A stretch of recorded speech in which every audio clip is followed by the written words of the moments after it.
viewers, if you are watching my channel Sudha 13 Biology for the first time, please subscribe and press the bell icon so that you will get notifications further.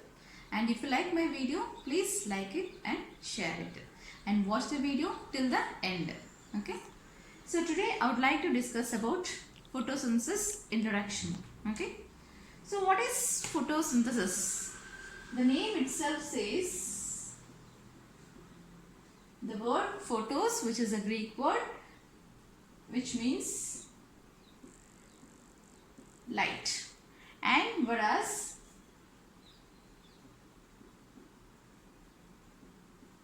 synthesis means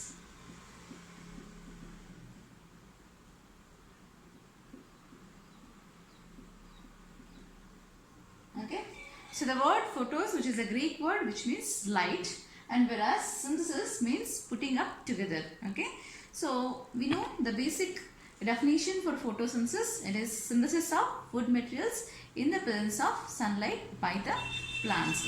Okay, as well as in the all green plants. Okay, we can take all as well as green algae.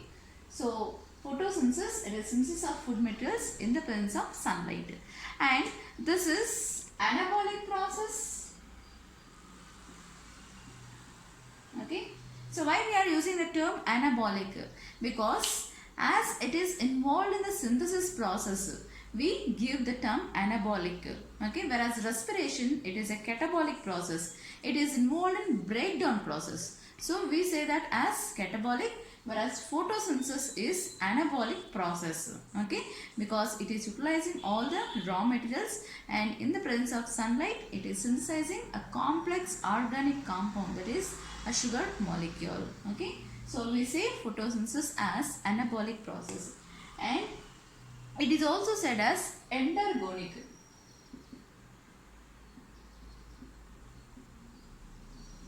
Okay, so it is endergonic process. So during this process, it is utilizing the energy source. Okay, during the process of photosynthesis, it is utilizing the energy. So we call this process also as endergonic process. Whereas respiration, it is catabolic process as well as exothermic process, because there it is undergoing breakdown, and exothermic means release of energy. But here it is utilizing the energy source. So we say this term as endergonic process. And it is also said as physico-chemical process.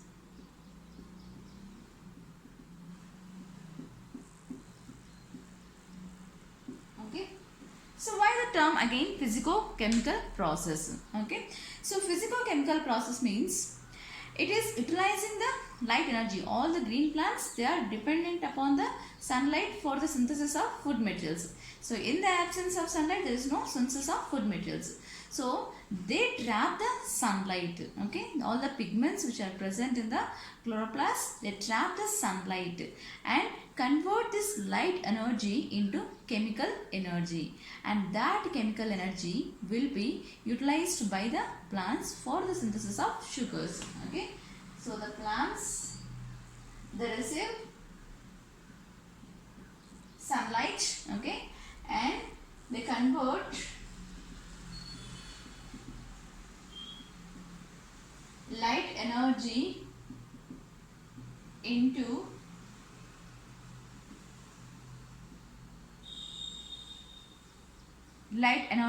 chemical energy, and that chemical energy is used for synthesis of sugars. Okay, so that is how it is said as physico-chemical process. And now let's come to the photosynthetic equation, that is 6CO2 plus 12 H2O gives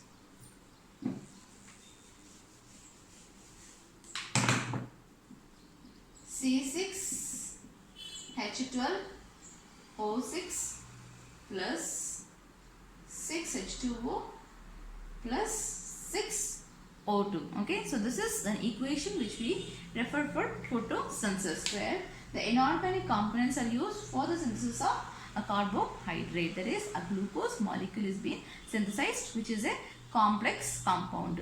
And now how far this carbon dioxide as well as, okay, so sunlight and chlorophyll pigment are essential for photosynthesis process. Okay, how to say that carbon dioxide as well as light as well as chlorophyll pigment are necessary for photosynthesis? That is, first let's see light. Okay, so light is essential for photosynthesis. So for this,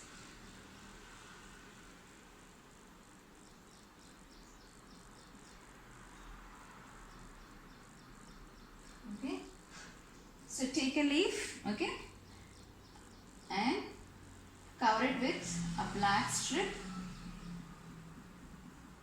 where it is not receiving any sunlight. Okay, so there is no receiving of sunlight to the region where it is covered by black strip. Okay,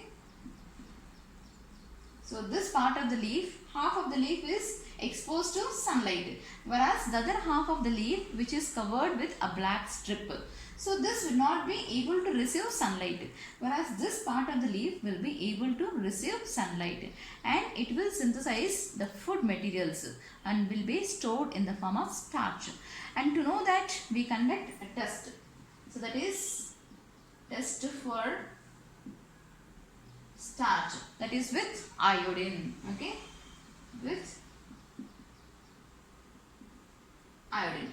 So when we take this leaf, okay, so this part of the leaf will not be able to synthesize any food materials because it is covered with a black strip, whereas this part of the leaf which is exposed to sunlight, so which is exposed to sunlight, it will synthesize food materials and will be stored in the form of starch. Okay, so now when it is tested with iodine, it gives blue color, so it gives complete blue color, whereas this part of the leaf, it will not show any blue color when it is tested with starch. Okay, no blue color is seen in this half of the leaf, whereas this part of the leaf which is exposed to sunlight will be showing the synthesis of food materials, which will be showing blue color when it is tested with iodine.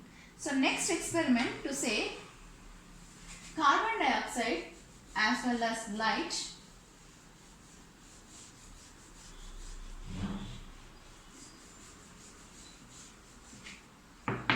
So second experiment to say chlorophyll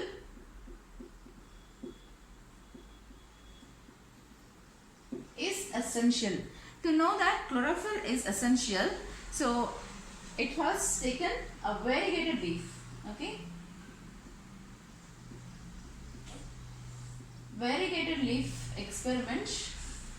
Okay, that means variegated leaf is a leaf where we can see the chlorophyll which is not completely present throughout the leaf. Okay, so this is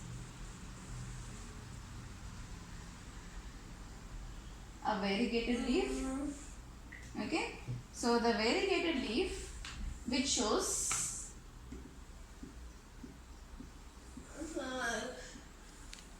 chlorophyll pigment.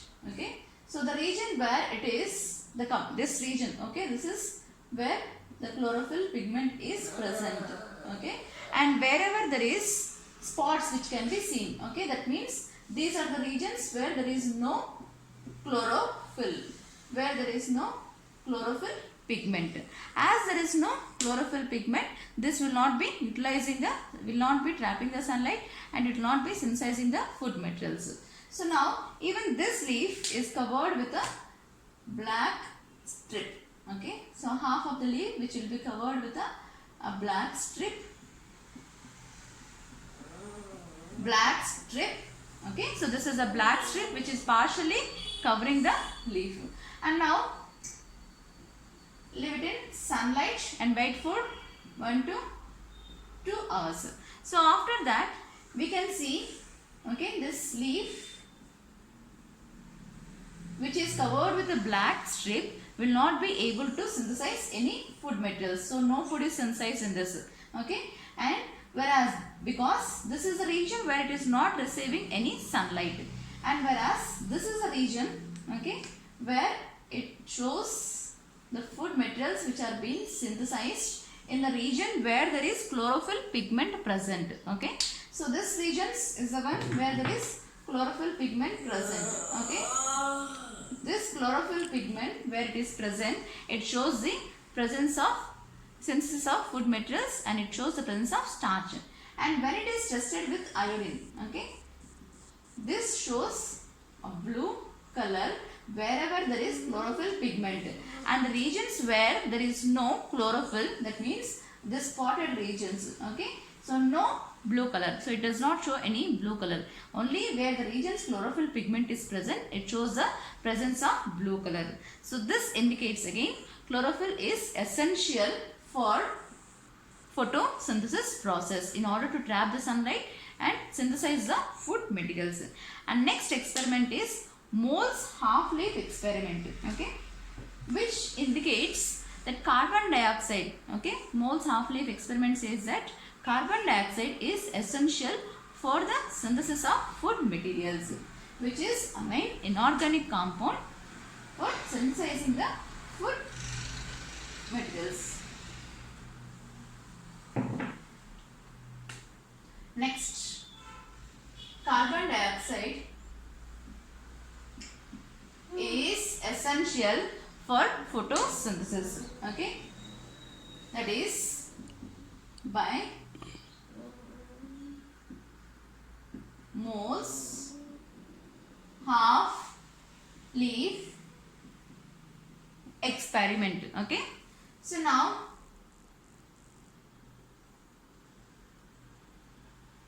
take a leaf twig,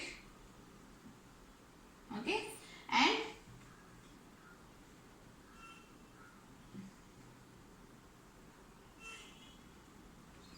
half part of the leaf is placed inside the test tube filled with KOH solution, whereas the other half of the leaf is exposed towards the outer side. That means the carbon dioxide which is present, okay, the carbon dioxide which is present in the atmosphere will be taken up by the leaf which is present towards the outer side. Okay, carbon dioxide which is present in the atmosphere is taken up by the leaf which is present towards the outer side of the test tube, whereas the other half of the leaf which is present inside the test tube, okay, which is present inside the test tube will not be able to receive the carbon dioxide, because the carbon dioxide which is being entered inside the test tube or already present inside the test tube will be trapped by KOH. So this part of the leaf which is present inside the test tube will not be receiving carbon dioxide. So whatever the carbon dioxide entered, it will be trapped by KOH solution. So this part of the leaf does not synthesize any food materials, whereas the other half of the leaf which is present towards the outer side will be trapping the carbon dioxide, will be taking the carbon dioxide, okay. So this will be synthesizing food materials and will be stored in the form of starch, okay. So, and this indicates carbon dioxide is essential for photosynthesis process, okay. So this is done by Mole's half-life experiment, and this is tested when it is tested with iodine, that is tested for starch. This part of the leaf indicates there is presence of food materials, that is starch. So this shows blue color, whereas the other half of the leaf which is present inside the test tube does not show any blue color, because it has not received any carbon dioxide and it is not synthesizing any food materials, okay. And this is carbon dioxide is essential for the synthesis of food materials. And next, the other early experiments which were conducted by few more scientists, firstly by Joseph Priestley. So Joseph Priestley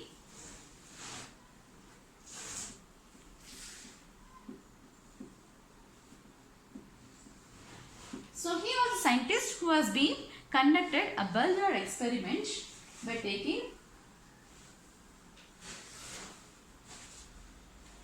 a candle which is burning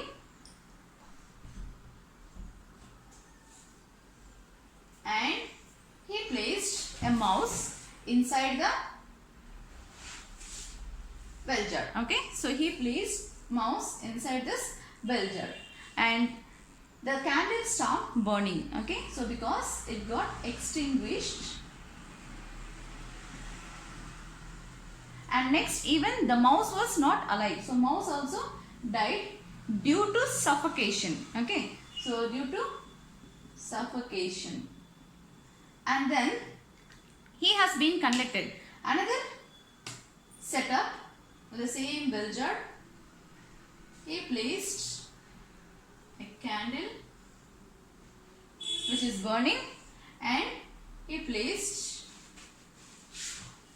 a mouse.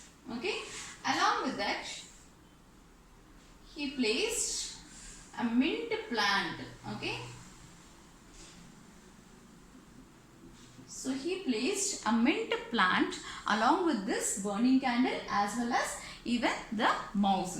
So they were alive. Okay, now they were alive. So this indicates that the green plant which is placed, okay, that is mint plant which is placed inside this, okay, bell jar. So it started purifying the air which is being released from burning candle as well as the breathing of this animal. Okay, the foul air which is being released from breath of this animal as well as even this burning candle. So the foul air which is released by these two is purified by a green plant. Okay, so this says that the green plants restores the purified air in the atmosphere. So the foul air which is being released from burning candle as well as mouse, it is said as phlogiston. Okay, whereas the purified air which is being released, okay, or the air which is being purified by green plant, it is said as dephlogiston. Okay, so this is said as purified air. Okay, so this is said as purified air. So, and another scientist by name John Ingenhousz,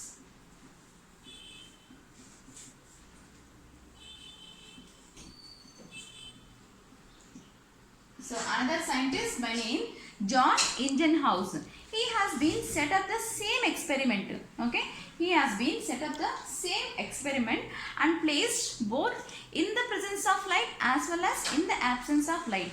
So that is under the light as well as under darkness. And he observed when he placed it in the presence of light, it has purified the, so in the presence of light, it purified the foul air. Okay, in the presence of light, it purified foul air. So what purified? That is a green plant purified the foul air. But in the absence of light, that is in the dark, it could not purify. Okay, so no purification of this foul air which is being released from animals. So he said that from this point of experiment, he said that he concluded that the green plants purify the foul air, that is only in the presence of light but not in the darkness. And similarly, okay, one more experiment has been conducted, that is by taking a beaker. Okay, he has been taken a beaker, placed water over it, and he has been taken a hydrilla plant. So the plant he has taken is hydrilla plant. Okay, so which is an aquatic plant, and he placed in a beaker. And now he has been placed an inverted beaker. Okay, sorry, inverted funnel. Okay, he placed an funnel which is inverted. Okay, over it, and he placed again both in the presence of light as well as even in the absence of light. So in the presence of light, this green plant evolved some bubbles. So some bubbles were being evolved from green plants. That is, he observed only in the presence of sunlight. But in the absence of sunlight, he could not observe any bubbles which are being evolving. And later, he identified these bubbles as oxygen. Okay. So from this, he concluded that the green plants purify the foul air which is only in the presence of light and not in the absence of light. So in the presence of light, it evolved some bubbles, that is oxygen. It is later he identified it as oxygen. Okay. So this was the experiment which was conducted by John Ingenhousz and another scientist by name Julius von Sachs. Okay. So another scientist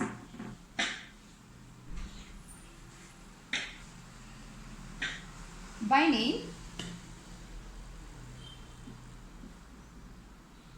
Julius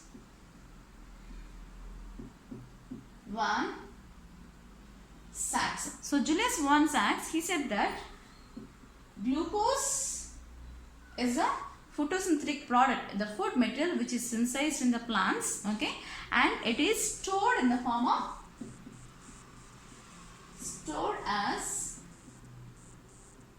starch. Okay, so the reason behind this, the food material which is stored in the form of starch, that is mainly because starch is osmotically inactive compared to glucose. So that is why the food material which is finally stored in the form of starch. So it is synthesized in the form of glucose and stored in the form of starch. So this was said by scientist Julius von Sachs. And next scientist by name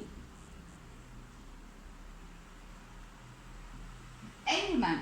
He has been conducted an experiment with a green algae, that is Cladophora. Okay, he has taken a green algae, that is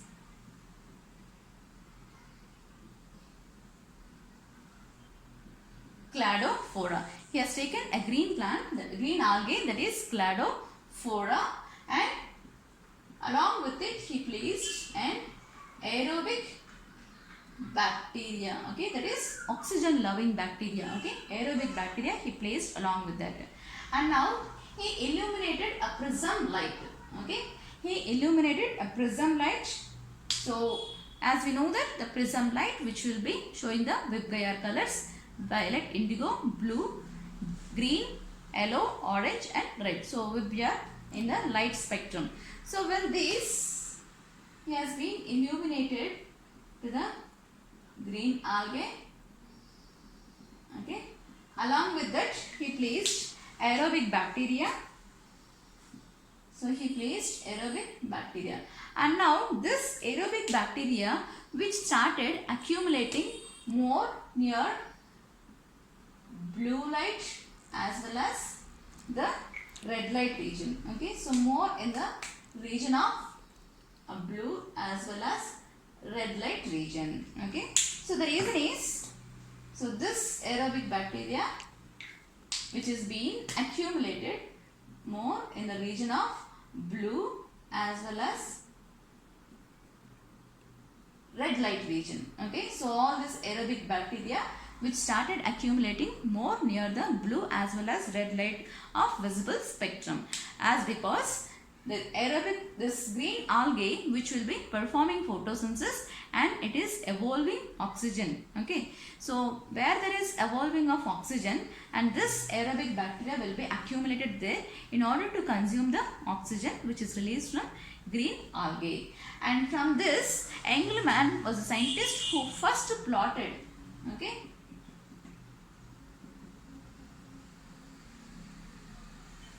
action.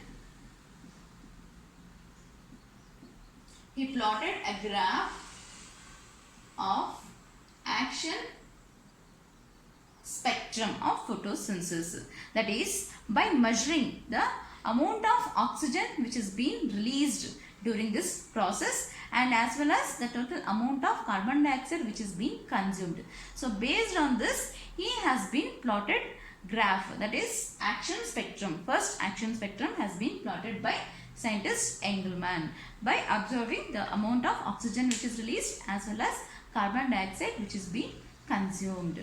Okay, so this was done by Engelmann. And next scientist by name Cornelius van Zyl. Okay.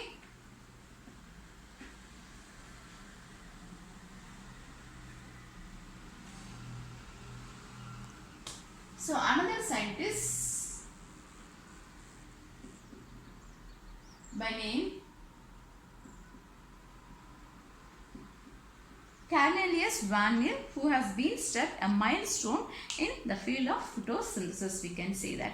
Okay, so now he has been conducted experiments with green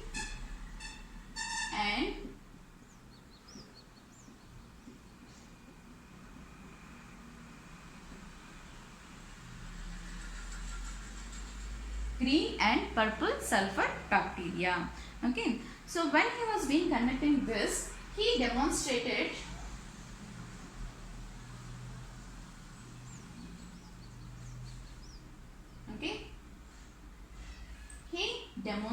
that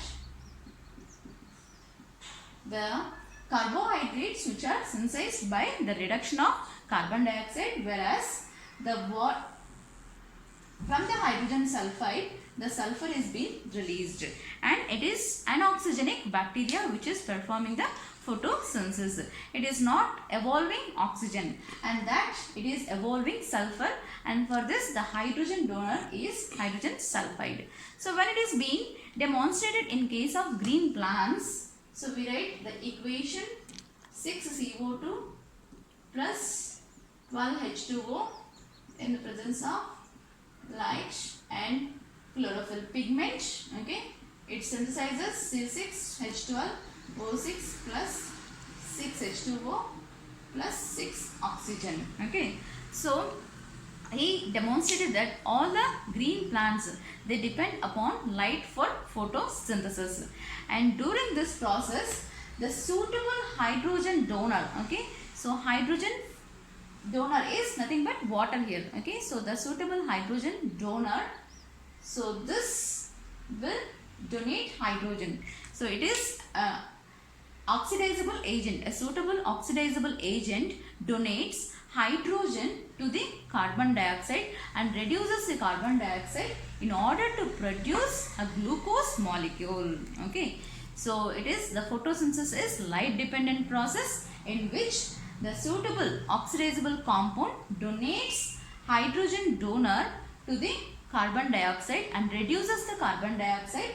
in order to synthesize a glucose molecule. Okay, whereas in this process the water is undergoing oxidation. Okay, and whereas carbon dioxide is undergoing reduction by the donation of H plus ions to the carbon dioxide in order to synthesize a glucose molecule. Okay, in order to synthesize a glucose molecule by a reduction process. And whereas when this water undergoes oxidation, it also releases oxygen molecule, and that oxygen is released from water and it is not from carbon dioxide. It has been demonstrated that oxygen which is released from water and it is not from carbon dioxide. Okay, and next scientist by name Rubin. Two scientists by name Rubin and Kamen. Two scientists by name Rubin and Kamen, they have been experimentally proved. So Van Zyl demonstrated it, but Rubin and Kamen, they have been experimentally proved that oxygen is evolved from water and it is not from carbon dioxide. So for this they have been radio labeled. So they have been conducted experiment with chlorella and radio labeled. Okay, so they have used oxygen which is radio labeled, and as it is radio labeled, and from this the products which are being synthesized. Okay, so through the process of photosynthesis in chlorella, the carbohydrates which are synthesized are not radioactive. Okay, only the water which is used in this process is radioactive isotope which is used. So carbohydrates which are synthesized are not radioactive when they have been conducted experiment with chlorella, and whereas the oxygen which is being released is radioactive. Okay, so this oxygen which is being released is radioactive. From this, Rubin and Kaman concluded that as water is undergoing oxidation, so this releases oxygen and this oxygen is radioactive, as here the oxygen is being radioactive in the water molecule. So from this they concluded that oxygen is evolved from water and it is not from carbon dioxide. Okay, so in the next session we will be seeing about Robert Hill reaction as well as even Emerson's enhancement effect. Thank you.